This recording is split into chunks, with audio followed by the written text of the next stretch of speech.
I'm in Mesquite, Nevada. I'm about to leave my couch for host. I've packed everything up on the bike and locked myself out of the house because it's early and I don't like waking people up. I was able to patch the tires, and I got my hands on Catherine's, it's like a foot pump or a floor pump, so I was able to fill the tires up really well. It seemed to be holding air. I'm hoping that they hold out for a long time. Today I'm trying to get up to Ivan, which involves going up through the mountains. Today's the last day where I've looked at the elevation and I think it may be necessary to try and get a ride, but we'll see how I do. I've had a good time in Mesquite. I hung out with Catherine, and it's time to head off.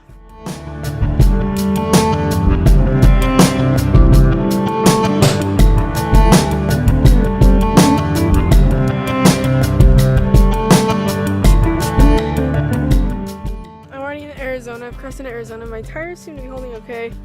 Whatever the patch kit I got seems to be holding up fine, at least this morning. Hopefully they hold through at least the rest of the day. Good morning. Welcome to Arizona.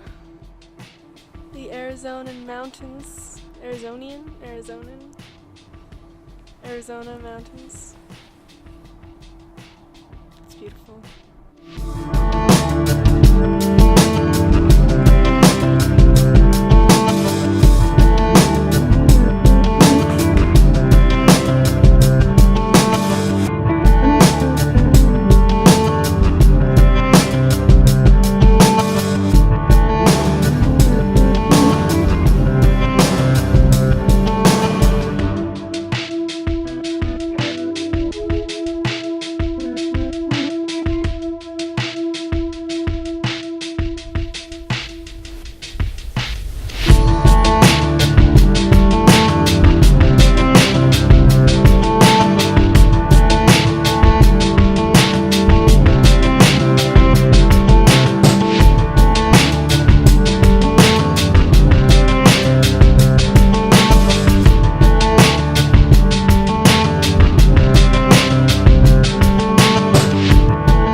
Starting to rain, and you know what that means? Hobo mode. Well, I just experienced my first fall. They're not kidding when they say to go careful over those cattle thingamajigs. As you can see, the grates are a little bit far apart and it's a little bit rainy right now, so everything was slippery, and as I tried to catch myself, I just slipped right down in between the bars of one of my legs and tried to catch myself, and then I hope my guitar is okay because it landed on my guitar. I don't have the heart to take it out right now. Anyway, so it's a little startling and a little... Ooh. Whee. The city of sin and the city of redemption. I'm gonna pit stop to drop off some flyers for my couch trooper host here in Beaver Dam.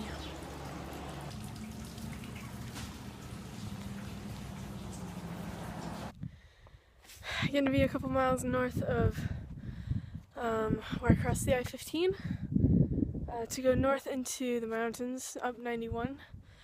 So far my tires are still holding out, my foot's holding out. Just feels a little weird from the fall, but it's just gonna be a long day. I can see that now. Nice. Thankfully, it's really not that.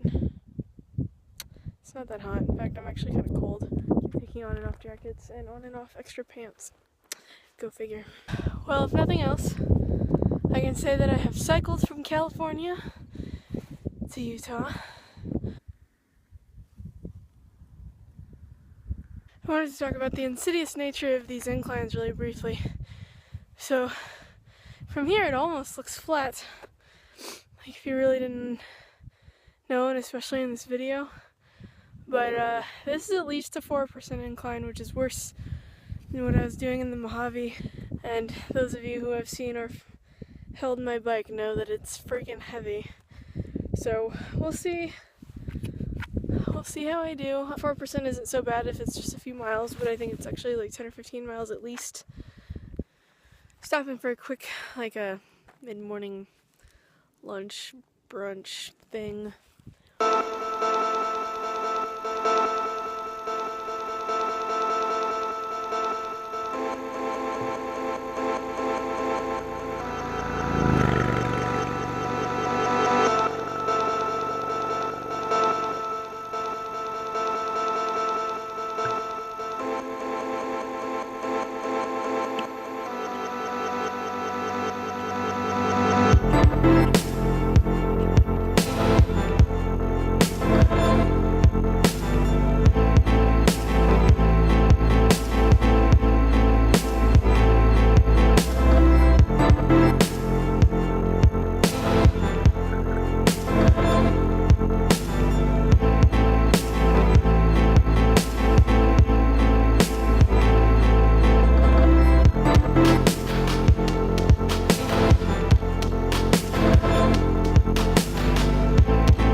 Okay, post-lunch update.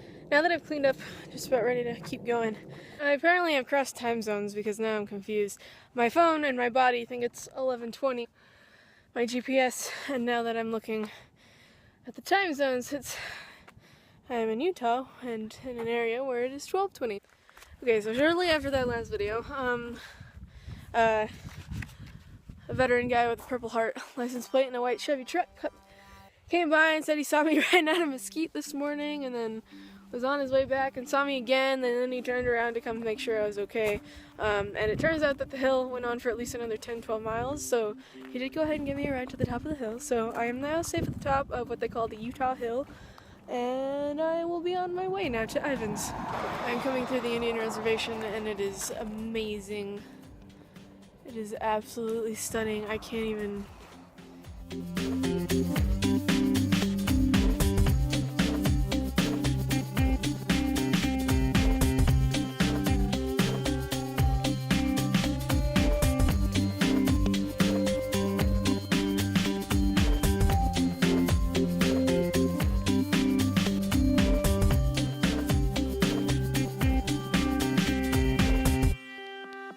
I have a flat tire. I'm a few miles out from Ivins.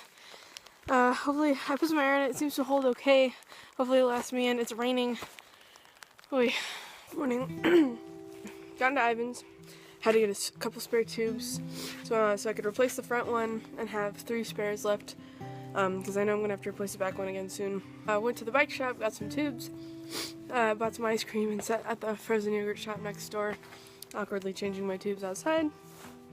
I was trying to figure out where I would stay. I hadn't really been looking in town like there was anywhere that I could just kind of be off to the side where no one would be bothered. Everything was like really clean and everything was really like open.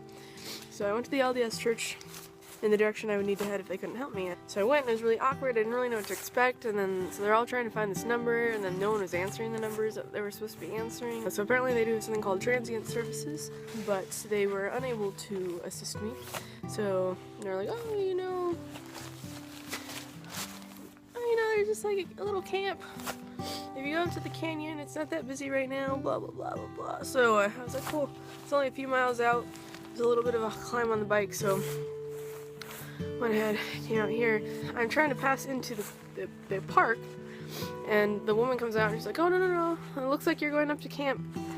We're all booked. We don't have any spaces. And I was like, no. I was like, do you know? I just got real bummed. I was like, oh, well, you know where I can stay for the night? Because this was like what I was gonna do, and I'm not going anywhere else. Like, I don't have any other options. But I managed to get up into the park anyways, and I came up to the camp spot, and I looked around and I asked. There's this big group of young families, so like a lot of little kids, and then kind of young parents, all hanging out, and it looked like this big group spot. So I was like, okay. So I went up and just super awkwardly, one of the couples was setting up their tent, and I was like, hi, this is a really strange request, but I'm bicycling from San Diego to Salt Lake City. This is what I was going to do for the night, was camp here, but then it turned out to be totally booked. But I really have no other place to stay. Do you guys have any extra space? And they're like, oh, we'll go talk to the boss. She's right over there. Long story short, this whole entire group ended up adopting me, gave me a spot in their campground, and they ended up feeding me all night. We all hung out and had a good time laughing around the fire. It was a lot of fun. I had a good time. A couple of the families went home, most of the families went home for the night and didn't camp.